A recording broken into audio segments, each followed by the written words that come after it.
عزیز دوستو، بزرگوں اور بھائیوں، اللہ تعالیٰ نے قرآن مجید فرقان حمید میں ارشاد فرمایا ہے کہ یؤتی الحکمت من یشاء، اللہ جسے چاہتا ہے حکمت عطا کرتا ہے، اور فرمایا ومن یؤت الحکمت فقد اوتی خیرا کثیرا، جسے حکمت دی گئی اسے بہت بڑی دانائی دی گئی، اسے بہت بڑی خیر ملی جسے حکمت نصیب ہو گئی، بہت بڑی اللہ نے اسے خیر عطا کر دی۔ پہلے تو فرمایا کہ حکمت خدا کا فضل ہے، یؤتی الحکمت من یشاء، وہ جسے چاہتا ہے اسے عطا کرتا ہے اس کا فضل۔ لیکن یہ کہ ومن یؤت الحکمت، جسے مل گئی نا یہ حکمت، فقد اوتی خیرا کثیرا، اسے بہت بڑی بھلائی ملی ہے، خیر کثیر اللہ نے اسے عطا کر دی۔ حکمت کے معنی اور مفاہیم کتاب و سنت سے تلاش کریں گے تو حکمت سے مراد قرآن پاک بھی ہے، نبوت بھی ہے، تقوی بھی مراد ہے، فقہ بھی مراد ہے۔ لیکن عرف عام میں اصطلاح میں حکمت سے مراد دانائی ہوتا ہے، تدبر، معاملہ فہمی، سوچنا سمجھنا، غور کرنا، فقط جذبات کی رو میں نہ بہہ جانا بلکہ بہت ساری چیزوں کو گہرائی اور گہرائی کے ساتھ سمجھنا۔ ہمارے ہاں ترجتوں میں جب سے تلخی آئی ہے تو جذبات میں ہیجان بڑھتا جا رہا ہے، لوگوں کے پاس شاید سارا کچھ موجود ہے پر دانائی نہیں، حکمت نہیں، الا ماشاء اللہ۔ امت مسلمہ عام آدمی سے لے کر وقت کے حکمرانوں تک وہ تدبر، دانائی، غور و فکر، معاملہ فہمی، اس شعور سے ہم کمزور ہوتے جا رہے ہیں۔ ہمارے خاندانوں کے بڑے، قبیلوں کے بڑے، برادریوں کے بڑے، اداروں کے، تنظیمات کے بڑے، وہ اگر خاص دانائی کے ساتھ، حکمت کے ساتھ، تدبر کے ساتھ معاملات کو لے کے چلیں تو بہت ساری آزمائشوں سے بچا جا سکے، شاید بہت سارے کام مزید احسن انداز میں آگے بڑھائے جا سکیں۔ ہمارا جذباتی ہونا، ہمارا ہر کام کو جوش میں لینا اور ہوش سے بالکل کام نہ لینا، یہ چیزوں کو بگاڑ دیتا ہے، سنوارتا نہیں۔ آپ غور کریں اپنے دائیں بائیں کے ماحول کے اندر تو ہماری معاملہ فہمی آہستہ آہستہ کمزور ہو گئی ہے۔ اگر ہمیں کوئی جذباتی کرنے کی کوشش کرتا ہے تو ہم تو پہلے سے بڑے جذباتی ہیں، بالکل تیار بیٹھے۔ خاتون نے تھوڑا سا رو دیا ہے، بات رو کے بتائیے، ہو گئے ہم جذباتی۔ ہم نے یہ سمجھا نہیں کہ جو یہ بات کر رہی ہے اس کو تول تو لوں، کوئی ضروری ہے کہ وہ ساری بات ٹھیک ہی ہو۔ اس پر اگر مکمل تدبر کیا جاتا، اس کو اچھے طریقے سے پرکھا جاتا، پھر اس کے بعد اس کو بھی حوصلے کا کہا جاتا، خود بھی ذرا حکمت اور دانائی سے کام لیا جاتا، تو شاید ہم بہت ساری بزرگوں کی بے ادبیوں سے بچ جاتے، شاید گھر کو توڑنے سے بچا لیتے۔ پھر ایک شخص ہمیں آ کے بتا رہا ہوتا ہے کہ فلاں آدمی تیرے بارے میں بڑی سخت بات کر رہا تھا، سخت زبان استعمال کر رہا تھا، اس نے تجھے بہت ہی برا بھلا کہا، کوئی جملہ خیر کا تیرے بارے میں اس نے کہا ہی نہیں، اور وہ لفظ جو میں کہہ نہیں سکتا وہ اس نے بتا دیے۔ تو پہلے تو آپ آنے والے سے یہ سوال کریں، اس سے یہ پوچھیں کہ تو اگر میرا خیر خواہ تھا تو اتنی دیر سنتا کیوں رہا؟ اور سامنے والا بات کہتا ہی اس کے ساتھ ہے جس کا اسے پتہ ہوتا ہے کہ اس نے تھوڑی سن لینی ہے، اسی کو تو اتنا خیر خواہ تھا تو اتنی لمبی سن کے آیا۔ اور پھر اگر تجھے اتنا ہی پیار تھا کہ تو رہ ہی نہیں سکا اور فٹافٹ آ گیا بتانے کے لیے، تو نے اسے سزا کیا دی، جواب کیا دیا؟ اتنی توہین اس نے اگر کر دی تھی بقول تیرے تو چپ کر کے سنتا رہا، ایک جملہ بھی تیری زبان سے نہیں نکل سکا، تو کہہ ہی نہیں سکا، اس کا مطلب ہے کہ تو غیبت پسند ہے، اس کا مطلب ہے کہ تو کہیں نہ کہیں شامل ہے اس بات میں۔ تو معاملات، پھر میں ایک چھوٹی سی گزارش میں نے بزرگوں سے کرنی ہے، نوجوانوں سے تو ہیں ہی ساری باتیں، بزرگوں سے بھی۔ ہمارے بزرگ جذباتی نہ بھی نہ ہوں تو کمزور ضرور پڑ جاتے ہیں، بڑی جلدی ریٹائرمنٹ لے لیتے ہیں، حالانکہ بچوں کو ہمیشہ چھاؤں کی ضرورت رہتی ہے۔ وہ جتنا بھی روئے نا اس کی خواہش ہوتی ہے چپ مجھے میری اماں ہی کرائے، چاہے اس کی اپنی عمر 60 سال کیوں نہ ہو گئی ہو۔ اس کا دل کرتا ہے کہ میں جب ڈگمگانے لگوں تو فوراً میرا والد آ کے کہے کہ تو فکر نہ کر، میں مسئلے کو دیکھ لوں گا، اس کی خواہش ہوتی ہے۔ بزرگ کیا کرتے ہیں، وہ کمزور ہو جاتے ہیں، بڑی جلدی ریٹائر ہو جاتے ہیں، وہ کہتے ہیں یہ تیرا کام ہے، تو جان اور تیرا کام جانے۔ تو آپ اتنی جلدی ریٹائرمنٹ لے لیں گے تو بیچارہ تو الجھ جائے گا، بڑی ساری آزمائشوں میں آ جائے گا۔ آپ اگر اپنی شعوری عمر کو بڑا کریں، شعوری، ہمارے ہاں نا ہماری ویسے عمر بڑی ہوتی ہے، شعوری عمر نہیں بڑی ہوتی۔ اللہ تعالیٰ سب کے بچوں کو صحت عطا فرمائے، لیکن جو بچے اب نارمل ہوتے ہیں نا ان کے بارے میں ڈاکٹر یہ کہتے ہیں کہ یہ خود 14 سال کا ہے، اس کا دماغ 1.5 سال کا ہے، یعنی اس کی جسمانی عمر بڑھ گئی ہے، ذہنی عمر ابھی چھوٹی ہے۔ ہمارے یہاں بہت سارے لوگ ایسے ہیں جو شعوری طور پر بڑے بچے ہیں، ایسے ضدیں کرتے ہیں کہ جیسے چھوٹا سا بچہ ضد کر رہا ہے، شعوری طور پر کمزور ہیں، ابھی بھی وہ حرکتیں کرتے ہیں جو بڑے چھوٹے جوانوں کو کرنی چاہیے، جو نو عمر نو خیز لوگوں کو کرنی چاہیے وہ والے کام کرتے ہیں، الا ماشاء اللہ۔ تو حکمت کے ساتھ، تدبر کے ساتھ، دانائی کے ساتھ اپنی زندگی کے معاملات کو لیں، آپ جذباتی نہ بنیں، آپ تھوڑا وقت گزاریں۔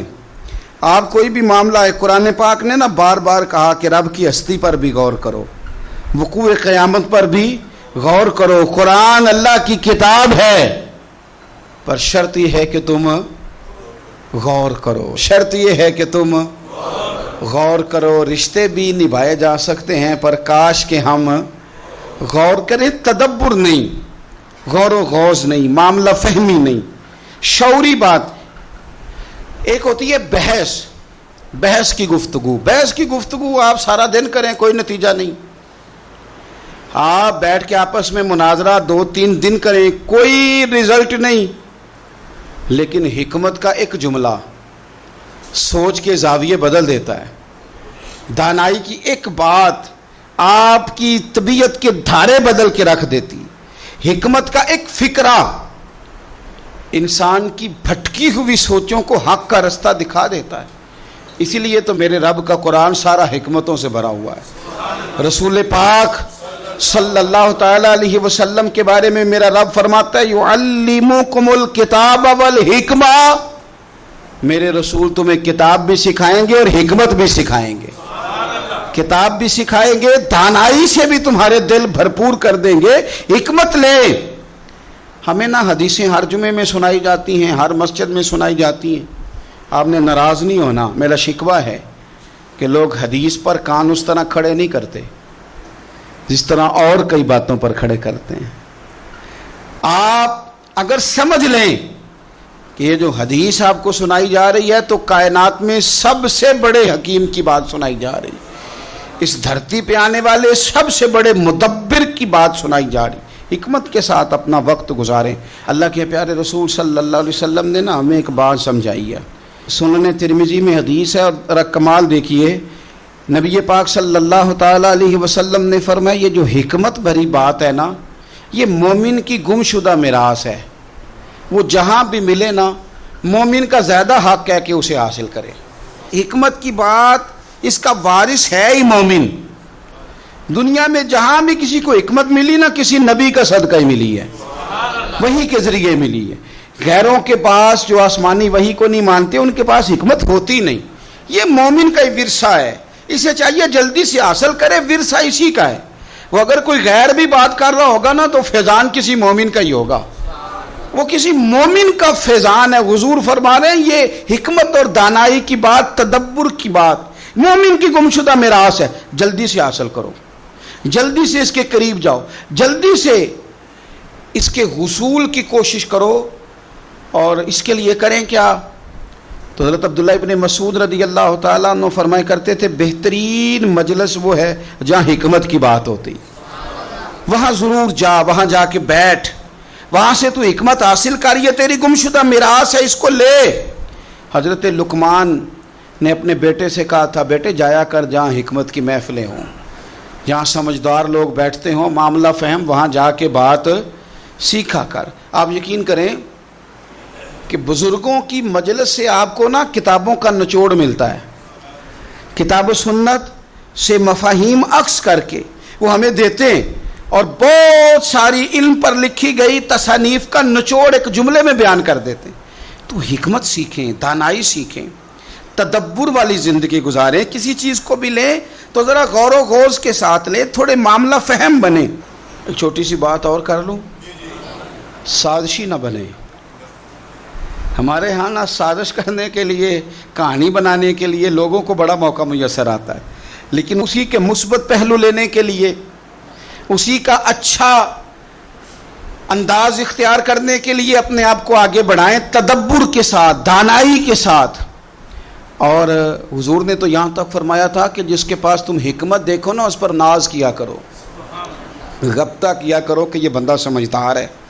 سمجھدار لوگ کسی کو میسر آ جائیں تو بڑی غنیمت ہے، اگر کسی کو سیانا بندہ زندگی میں مل جائے تو بڑی غنیمت ہے۔ شکر ادا کرو اگر کوئی اچھا مشورہ دینے والا موجود ہے، اللہ کا شکر ادا کرو اگر کسی کے پاس کوئی ایسا شخص موجود ہے جو اسے صحیح راہ دیتا ہے، جو اچھا مشورہ دیتا ہے، جو خیر کی بات بتاتا ہے۔ میرے نبی پاک صلی اللہ علیہ وسلم فرمانے لگے، امام بہقی نے حدیث لکھی ہے، حضور فرمانے لگے کسی مسلمان بھائی کو حکمت کی بات بتا دینا یہ تیری طرف سے اس کے لیے بہترین تحفہ ہے۔ یہ تو نے اچھا تحفہ دیا ہے اگر تو نے کسی کو دانائی والی بات بتا دی، حکمت والی بات بنا دی، اگر تو نے شعور اس کا صحیح کر دیا۔ شعور۔ ایک دوست نا مجھے ہالینڈ سے ملنے آئے، تو اسی لب و لہجے میں وہ پلے بڑھے تھے، تو انہوں نے پاکستان پہنچ کے مجھے فون کیا، کہنے لگے میں نا کچھ تھوڑی سی نا موٹیویشن لینا چاہتا ہوں آپ سے، آپ مجھے موٹیویٹ کر دیں گے؟ میں نے کہا بتائیں۔ کہنے لگے آپ کے ساتھ نشست بک کرانے کا کیا طریقہ ہے، کتنے پیسے لگتے ہیں آپ کے ساتھ سیٹ بک کرانے میں؟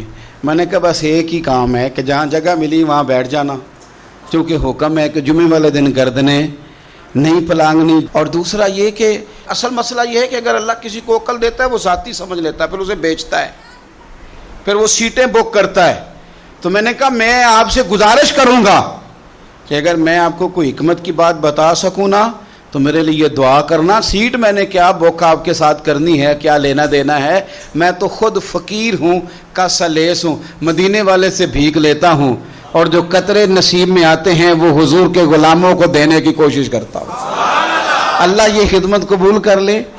تو باقی آپ کہنے لگے جی نہیں وہ موٹیویشنل جو لوگ ہیں نا وہ سیٹ، میں نے کہا وہ مجھے نہیں پتا وہ کیا کرتے ہیں، اور ویسے بھی جو بکتی بکاتی ہے وہ حکمت تو نہیں نہ ہوتی، حکمت تو انمول ہوتی ہے، جو خریدی جا سکے، جو بیچی جا سکے، وہ حکمت تو نہیں نا میرے بھائی، وہ تو انمول شے ہے، وہ تو کہیں سے ملتی ہے، اور اگر مل جائے تو پھر کیا ہی بات ہے، پھر کیا بات ہے۔ پھر تو ویسے بھی درویش نے کہا تھا دنیا اتے تھوڑے ہی رہ گئے، قدر شناس سخن دے، چند تو لوگ رہ گئے ہیں جن کی سمجھ میں بات آتی ہے، ورنہ تو یہ کہ کئی سنتے ہیں تو خالی سر ہی دھنتے ہیں۔ اللہ تعالیٰ سمجھ کی توفیق عطا فرمائے۔ تو دانائی، تدبر۔ آپ دیکھیے میرے رسول پاک صلی اللہ تعالیٰ علیہ وسلم کو اللہ تبارک و تعالیٰ نے حکمت عطا کی، کتنی عطا کی؟ حضور کو شعور، بلندی، پختگی، معاملہ فہمی، تدبر، چیزوں کو پرکھنا کتنی عطا کی۔ شیخ عبدالحق صاحب محدث دہلوی شیخ محقق رحمۃ اللہ علیہ فرماتے ہیں اللہ نے عقل کے 1000 حصے کیے ہیں اور 999 حصے عقل اللہ نے اپنے رسول کو عطا فرمائی ہے صلی اللہ تعالی علیہ وسلم۔ باقی ایک حصہ ساری دنیا کو ملی ہے جس سے انجینئر بھی بنے، سائنسدان بھی بنے، عالم فاضل شیخ مفتی محدث مفکر بنے، 999 تو اللہ نے رسول پاک کو عطا فرمائے ہیں۔ تو جن کے پاس اتنا شعور ہے وہاں سے شعور لینا چاہیے، کہیں اور جانا چاہیے؟ شعور تو سارا حضور کے دروازے سے ملتا ہے۔ آپ ذرا حضور کی حکمت کو دیکھیے گا۔ حضور صلی اللہ تعالیٰ علیہ وسلم کے نا اعلان نبوت سے پہلے کا واقعہ ہے۔ قریش مکہ نے جب تعمیر کیا نا خانہ کعبہ، تو وہ نا چونکہ بات بات پہ لڑ پڑتے تھے، اور میرا قبیلہ آگے جائے گا، میں آگے بڑھوں گا، یہ بڑا مسئلہ ہے، یہ آج بھی کئی خاندانوں میں ہے۔ ہمیں سب سے پہلے پوچھو، ہمیں آگے لگاؤ، ہماری چودراہٹ کا اعلان کرو، ہمیں بڑا تسلیم کرو۔ وہ چھوٹی چھوٹی باتوں پہ، حتیٰ کہ حوض پر گھوڑے کو پانی پلانا ہے تو پہلے میں نے پلانا، اس پر بھی لڑائی ہو جاتی تھی۔ تو خانہ کعبہ کی تعمیر سارے مل کے کر رہے تھے، اب کئی قبیلے تھے۔ خانہ کعبہ مکمل ہو گیا تو آپ کو پتہ ہے طواف شروع بھی حجر اسود سے ہوتا ہے، ختم بھی حجر اسود پہ ہوتا ہے۔ یہ جنت کا وہ عظیم پتھر جس سے آغاز و اختتام ہوتا ہے، ہر ایک کی خواہش تھی کہ یہ پتھر ہم نصب کریں گے، اٹھا کے ہم لگائیں گے تاکہ قیامت تک یہ اعزاز ہمارے حصے میں آئے۔ اب انہوں نے اس کے لیے تیاری کر لی۔ قبیلہ عبدالدار کے لوگوں نے تو اس طرح کیا کہ نوجوان بھی جمع کر لیے، تلواریں بھی اکٹھی کر لی کہ جس قیمت پہ بھی ہمیں یہ کام کرنا پڑا، نصب ہم نے کرنا ہے پتھر۔ ایک پیالے میں خون رکھ کے اس پہ ہاتھ ڈال کے انہوں نے قسمیں بھی اٹھا لی کہ ہم یہ کام کریں گے۔ ہر قبیلہ یہی کہہ رہا تھا۔ اور جب بات بڑی بڑھ گئی نا تو ابو امیہ بن مغیرہ ایک سیاںا آدمی تھا، وہ کہنے لگا یار لڑو نا، ایک طریقہ ہوتا ہے نا کسی چیز کو بھی حل کرنے کا۔ اس نے کہا یار اس طرح کرو، ایک مسئلہ اس طرح کر کے نہ حل کر لیں، ایک بات میں نہ بتاؤں، آپس میں نہ لڑو، کل جو بندہ سب سے پہلے حدود حرم میں داخل ہو، وہ کوئی بھی ہو جو فیصلہ کریں قبول کر لو گے، کر لو گے، کر لو گے، کر لو گے، ہاں ہو گئی سب کی، قربان جائیں۔ سب سے پہلے حدود حرم میں مدینے والے محبوب تشریف لائے، رسول کائنات صلی اللہ علیہ وسلم۔ اب تو ہر بندہ خوش ہو گیا، کہنے لگے لو بھئی یہ تو صادق اور امین ہے، اسیر دشمن کی چاہ میں بھی، مخالفوں کی نگاہ میں بھی امین ہے، صادق ہے، معتبر ہے، میرا پیغمبر عظیم تر ہے۔ نبی پاک صلی اللہ علیہ وسلم تشریف لائے، انہوں نے کہا جی آپ جو فیصلہ بھی کریں قبول ہے، آپ بتا دیں کون سا قبیلہ حجر اسود اٹھا کے، باقی خانہ کعبہ کی تعمیر مکمل ہو گئی، حجر اسود کون سا قبیلہ لگائے، پہلے طے کر لیا تھا جو حضور فیصلہ کریں گے سب کو قبول ہوگا۔ اب اگر حضور ایک کے حق میں فیصلہ کر دیتے تو تیار تھے نا باقی قبول کرنے کو۔ اب وہ سارے قبیلے نظریں حضور پہ لگائیں، نتیجہ نکلنا ہے، یہ سمجھ لیں پاس فیل کا نہیں، فرسٹ سیکنڈ کا نتیجہ ہے۔ کس کو سعادت ملتی؟ ای سعادت بزور بازو نیز کس کو ملتی ہے؟ قربان جاؤں حضور کی حکمت پر، نبی پاک کے تدبر پر۔ اب ایک کو بھی اگر حضور کہتے تو لگا دے تو باقی وعدہ کر چکے تھے مانیں گے، پر یار پریشانی تو ہوتی ہے نا کہ ہم سیکنڈ آ گئے، تھرڈ آ گئے۔ اب یہ سب چاہ رہے تھے سعادت لینا، تو رسول پاک نے نا چادر بچھائی، حجر اسود اٹھا کے رکھا، فرمایا لڑو نا، سارے یہ ایک ایک کونے سے چادر پکڑ لو، قربان جائیں۔ سب نے اٹھا لیا اور اٹھا کے این اس جگہ لے آئے جہاں نصب کرنا تھا۔ حضور نے اپنے دست مبارک سے پکڑا، وہاں لگا دیا۔ اب کوئی سب سے پوچھتا نا کس نے لگایا ہے تو سب یہی سمجھتے تھے ہم نے لگایا ہے، اور آخری فیصلہ یہ تھا ہم سب نے لگایا ہے۔ یہ حکمت ہے رسول پاک کی۔ تیرے آگے ہیں یوں دبے لچے فصحاء عرب کے بڑے بڑے، کوئی جان منہ میں زبان نہیں بلکہ جسم میں جان ہے۔ ہم پتہ کیا کرتے ہیں؟ ہم جذبات کا استحصال کرتے ہیں، کچھ لوگوں کے جذبات پہ قدم رکھ کے کچھ لوگوں کو خوش کرتے ہیں۔ یوں نہ کریں، چلیں سب کو تو بندہ خوش نہیں کر سکتا، پر استحصال نہ کریں، توہین نہ کریں، تضحیک نہ کریں، دل توڑے نہ۔ سب کے جوڑ نہیں سکتے تو چلو کسی کا توڑے نہ، سب کے ساتھ تو آپ نہیں چل سکتے، ہر بندے کو تو خوش نہیں کر سکتے، لیکن استحصال نہ ہو، کسی کی توہین نہ ہو، کسی کو یہ نہ محسوس ہو کہ مجھے اہمیت نہیں دی گئی، قربان جائیں۔ سعد بن عبادہ رضی اللہ تعالیٰ عنہ فتح مکہ والے دن نا ان کے ہاتھ میں جھنڈا تھا، علمبردار تھے، کوئی حکمت بن گئی، ان کو معزول کرنا تھا، کسی اور کو ان کی جگہ مقرر کرنا تھا۔ اب فتح مکہ ہے، سامنے قریش ہیں، ان کے سامنے کسی صحابی کو معزول کرنا ہے، فتح ہو رہی ہے، حضرت سعد بن عبادہ رضی اللہ تعالیٰ عنہ جلیل القدر صحابی ہیں، اب ان کی جگہ کسی کو مقرر کرنا ہے، بات بھی کوئی اتنی بڑی نہیں، بس حکمت کا تقاضا ہے کہ ان کو تبدیل کر کے کسی اور کو لگایا جائے۔ یہ شان ہے میرے رسول پاک کی، یہ دانائی، یہ حکمت، یہ تدبر، یہ سمجھ، ساری کائنات کی عقلیں قربان۔ اقبال کہنے لگے عقل قربان کن بپیش مصطفیٰ، کہنے لگے میں نے اپنی عقل حضور کے قدموں پہ قربان کر دی ہے۔ کیا انداز ہے، کیا تدبر ہے، کیا سوچ ہے۔ حضرت سعد بن عبادہ کو معزول کر کے کسی اور کو لگانا تھا، جھنڈا کسی اور کو دینا تھا، سپہ سالار کسی اور کو بنانا تھا۔ پتہ ہے حضور نے کیا کیا؟ نبی پاک نے حضرت سعد بن عبادہ سے کہا تیری جگہ نا جھنڈا تیرے بیٹے کے ہاتھ میں دینا ہے. آپ یقین کریں کہ اپنی جگہ پہ بندہ بیٹے کو بیٹھا دیکھے نا, کوئی اور بیٹھ جائے تو شاید دل ٹوٹ جائے, پر اپنی جگہ پتر بیٹھ جائے تو آنکھوں میں آنسو آ جاتے ہیں کہ لو میری کوئی سیٹ سنبھالنے والا آ گیا, اب خیر صلی ہے, اب کچھ نہیں ہوتا, اب جو ہے کام چلے گا. حضرت سعد بن عبادہ کو ہٹانا حکمت تھی, لیکن کریم نے ان کے بیٹے کو ہی لگا دیا. کوئی بندہ لب کشائی کر ہی نہ سکا, لوگ دانت دبا کے رہ گئے, یہ کمال. بس پھر کہنا پڑتا ہے زندگیاں ختم ہوئی اور قلم ٹوٹ گئے, پر آقا تیرے اوصاف کا ایک باب بھی پورا نہ ہوا.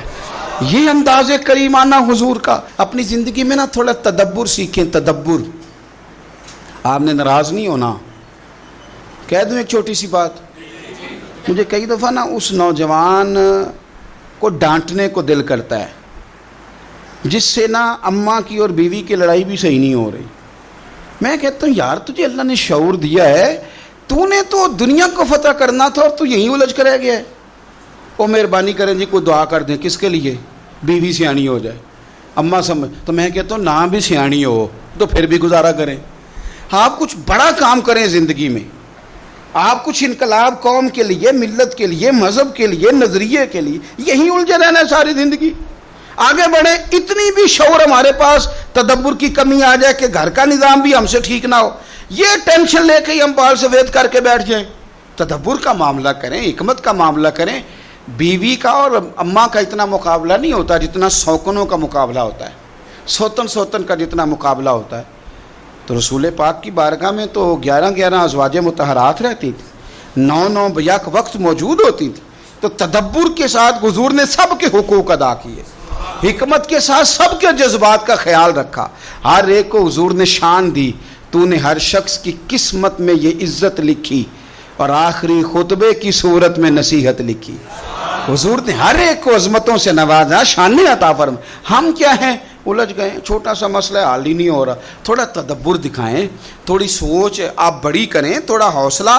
اور اس کے لیے نا سب سے زیادہ سہنا اس نے ہے جو سب سے زیادہ سیانا ہے, جو سب سے زیادہ. ہاں یہ اگرچہ پنجابی کا جملہ ہے پر میں نے اس کو پورا نچوڑا ہے, اس کو میں نے نچوڑا ہے, اور یہ بالکل سچی بات ہے کہ عقل ہوئے تھے. ہاں جو سیانا ہے وہ بہرحال پریشان تو عقل ہوئے تھے. اگلی گل میں نہیں جی کرنی, وہ تو پتہ ہے, لیکن عقل ہوئے تھے پھر تے سوچا چنگیاں نے, اتنی بری چیز. آپ یقین کریں جو سیانا ہے, جو سمجھدار ہے, وہ سب کی سنتا ہے. کئی دفعہ دل کرتا ہے اپنی بھی کہنے کو, لیکن نہیں کہہ پاتے. کوئی عرض نہیں, جن کی سن رہے ہیں ان کو تو تسلی ہو رہی ہے نا, وہ تو سکون میں ہے کہ نہیں. تو تدبر والی, حکمت والی. دیکھیں حضور کا طریقہ نور دیکھیں ذرا. غزوہ حنین کے موقع پہ نا, حنین کے موقع پہ بہت سارا مال غنیمت آیا. تو اسلام کا حسن یہ ہے کہ جو لوگ نیا کلمہ پڑھتے ہیں نا, ان کی تالیف قلوب کے لیے مؤلفۃ القلوب کو زیادہ دیا جاتا ہے, تاکہ وہ ان کا دل ٹھہرے اسلام پر, ان کی طبیعت جمے. اور کئی دفعہ یوں بھی ہوتا تھا جب کوئی کلمہ پڑھتا تھا تو اس کے رشتہ دار ناطے توڑ دیتے, تعلقات ختم کر دیتے. مال و اسباب ملتا تھا تو اس سے طاقت بھی میسر آتی تھی. اس میں سے نا نیا کلمہ پڑھنے والوں میں سے زیادہ لوگ قریش میں سے تھے, مکہ کے رہنے والے تھے, حضور کے قریبی. ان کو جب زیادہ مال ملا نا تو مدینے میں سے کچھ نوجوانوں نے کہا کہ جہاد کی باری آتی ہے تو ہم اگلی صفوں میں ہوتے ہیں, اور مال بٹا ہے تو ان کو زیادہ ملا ہے. ایک نے یہاں تک کہہ دیا کہ ہماری تو تلواروں سے ابھی بھی خون ٹپک رہا ہے اور مال ان کو زیادہ مل گیا ہے. نبی پاک صلی اللہ تعالیٰ علیہ وسلم نے حضرت سعد بن عبادہ کو بلا کے فرمایا یہ بات ہوئی ہے یا رسول اللہ ہوئی ہے؟ فرمایا بلاؤ نا سب کو حضور نے ایک جگہ پہ جمع فرمایا. ذرا انداز دیکھیے گا بات کا. کریم محبوب علیہ السلام فرمانے لگے کیا تم لوگ گمراہ نہیں تھے؟ اللہ نے میری وجہ سے تمہیں ہدایت نہیں دی؟ اہل مدینہ سے بات ہو رہی ہے. اور حضور علیہ السلام نے فرمایا کیا تم تنگ دست نہیں تھے؟ میری وجہ سے اللہ نے تمہیں وسعت نہیں دی؟ کیا تم آپس میں لڑا نہیں کرتے تھے؟ میری وجہ سے اللہ نے تمہیں محبت نہیں عطا کر دی؟ یہ حضور نے بات کی. اب ان کی نظریں جھک گئیں. کیا کہتے ہیں؟ کہتے ہیں یا رسول اللہ اور اس کا رسول ہی بلندیوں والے ہیں اور اللہ اور اس کے رسول کا یہ احسان ہے سارا ہم پر.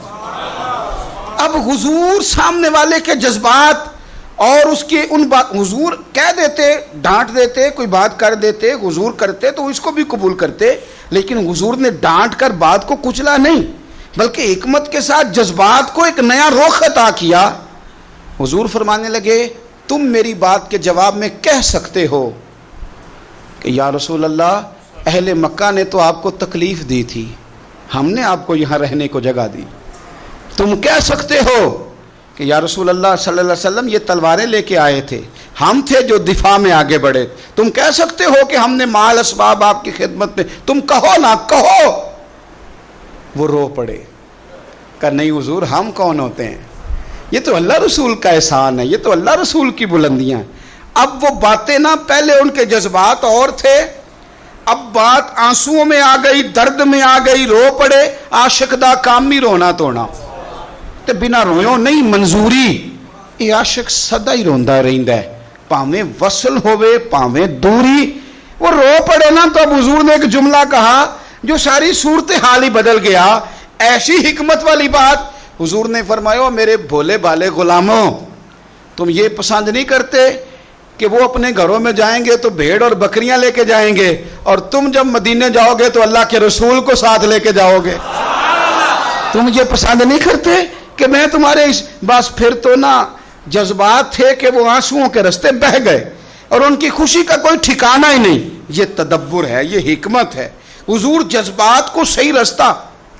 نبی پاک صلی اللہ علیہ وسلم مکہ شریف سے مدینہ آئے، کچھ دن حضور نے مسجد قباء کے پاس قیام کیا، پھر حضور آگے بڑھے مدینہ شریف کی جانب. ہر ایک کی خواہش ہے حضور میرے گھر میں رہیں، ہر ایک کی خواہش ہے حضور میرے گھر میں رہیں. توجہ ہے میری بات پر؟ بندے کو کچھ لوگوں سے پیار زیادہ ہوتا ہے، وہ اس لیے کہ کچھ لوگ نوکری زیادہ کرتے ہیں، ڈیوٹی زیادہ کرتے ہیں، غلامی زیادہ کرتے ہیں، محبت زیادہ کرتے ہیں، کچھ لوگوں سے پیار زیادہ ہو جاتا ہے. لیکن نفرت تو کسی سے بھی نہیں نا، دل میں بیزاری تو کسی سے بھی نہیں نا. یہ تو نہیں نا کہ فلانا بالکل فارغ ہے، یہ تو نہیں ہو سکتا. چلے محبت زیادہ ہو سکتی ہے لیکن کوئی بالکل فارغ تو نہیں نہ ہو سکتا. قربان جائیں، ہر ایک کہہ رہا ہے میرے گھر آئے میرے گھر آئے میرے گھر آئے. اب اگر حضور خود فرما دیتے نا کہ فلاں کے گھر جاؤں گا تو شاید کچھ دلوں میں بات آتی، پر میرے رسول پاک کی حکمت، نبی پاک کا تدبر، حضور کا کمال. فرمایا بھی تم میری اونٹنی کا رستہ چھوڑ دو، میں نے یہ کام ہی اللہ کے سپرد کر دیا ہے. میری اونٹنی معمور ہے، جہاں رب حکم دے گا چاہے گا وہاں بیٹھ جائے گی، جہاں رب چاہے گا، تاکہ کسی کے دل میں کوئی بات آئے نہ. یہ حکمت ہے، یہ دانائی ہے. حضور تشریف لے جا رہے ہیں، اونٹنی اس جگہ بیٹھ گئی جہاں آج مسجد نبوی ہے. گھر تھا سامنے حضرت ابو ایوب انصاری کا، اور اونٹنی بیٹھ گئی تو حضور صلی اللہ علیہ وسلم اترے نہیں. یعنی کوئی یہ نہ سمجھ لے کہ اچانک بیٹھ گئی، حضور نے لگام اونٹنی کے گلے پہ ڈال دی.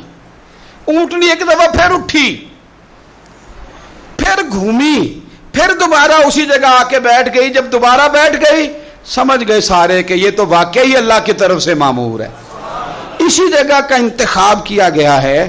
آپ اپنی زندگی میں تھوڑا تدبر تو پیدا کریں، تھوڑی دانائی تو لائیں، تھوڑا سا نا سوچ سمجھ کر چیزوں کو آپ کریں. کچھ لوگوں کو بات کرنے کی بڑی جلدی ہوتی ہے، بڑی جلدی، اور وہ ایسی بات بھی کر دیتے ہیں جو تکلیف کا باعث ہوتی ہے. تکلیف کا وہ بظاہر تو انہوں نے کہہ دیا بغیر سوچے سمجھے جملہ، لیکن کیا مطلب کچھ دن پہلے ایک دوست نے بڑے پیار سے بات کر دی. میں کوئی ایسی بات تو نہیں کرتا. وہ کہنے لگے جی ایک بات کرنی تھی. میں نے کہا جی کہیں. کہنے لگے یہ مولوی اور پیر امیر لوگوں کی طرف کیوں جاتے ہیں؟ میں نے کہا سبحان اللہ. اب کیا جواب ہے اس کا؟ میں انہوں نے کہا میں کہہ رہا تھا حل یہ کہ تم ہی امیر ہو جاؤ، یہی حل ہے نا جی اس کا. یہ کیا مطلب بات؟ کوئی امیر غریب کا مسئلہ نہیں ہوتا. میں سب کی بات نہیں کرتا، لیکن یار آپ فٹافٹ بات نہ کر دیں، آپ چیزوں کو سوچیں. میں کئی دفعہ 200 میل کا سفر کر کے گھر آ جاتا ہوں اور پٹرول اپنی جیب سے ڈلواتا ہوں. میں مسجد میں بیٹھا ہوں، دیانتداری سے کہہ رہا ہوں. ایسے بھی سنگی ہیں یہ بڑے بڑے معاملات ہیں، بڑی بڑی آزمائشیں. ایک دفعہ پنڈی سے واپس آ رہا تھا. کچھ لوگ پیار کرتے ہیں نا، میرا موبائل خراب کم ہی ہوتا ہے، کوئی تحفے میں لے جاتا ہے اکثر نکال کے. اب بھی خراب ہو گیا. رات میں نے ایک بچے سے کہا میں کیا کہ کوئی سستا جہا لمنا ہے. وہ کہتے جی کیوں؟ میں کیا نکل ہی جانا ہے. کہتا کسی کو دینا جاتے پھر کچھ اجدا دیو لے کے. یہ ہوتا ہے. اچھا اب یہ کہ پنڈی سے لوٹ رہے تھے، رستے میں کسی نے محفل میں کسی نے جیب شیب بھی سارا کچھ صاف کر لیا. پٹرول پمپ پہ گئے تو میرا خیال تھا ڈرائیور کے پاس پیسے ہوں گے. وہ میں نے اس سے کہا پٹرول، تو کہنے لگا پیر صاحب میرے کو تو کوئی شے بھی نہیں. تو کسی دوست کو بلایا، اس نے 2000 روپیہ دیا، پٹرول ڈلوایا. یہ غریبی کے لیے نہیں سنا رہا، اللہ کا بڑا فضل ہے، بڑی رحمتیں. صرف آپ کو یہ بات سمجھا رہا ہوں کہ کوئی جملہ جب ہم بولتے ہیں، کوئی بات جب ہم کرتے ہیں، تو تھوڑا اس میں اگر تدبر ہو، اس میں تھوڑی سی حکمت ہو، اس میں تھوڑی سی دانائی ہو، اس میں کچھ ایسا معاملہ ہو، تو پھر چیزیں اور ہوتی ہیں.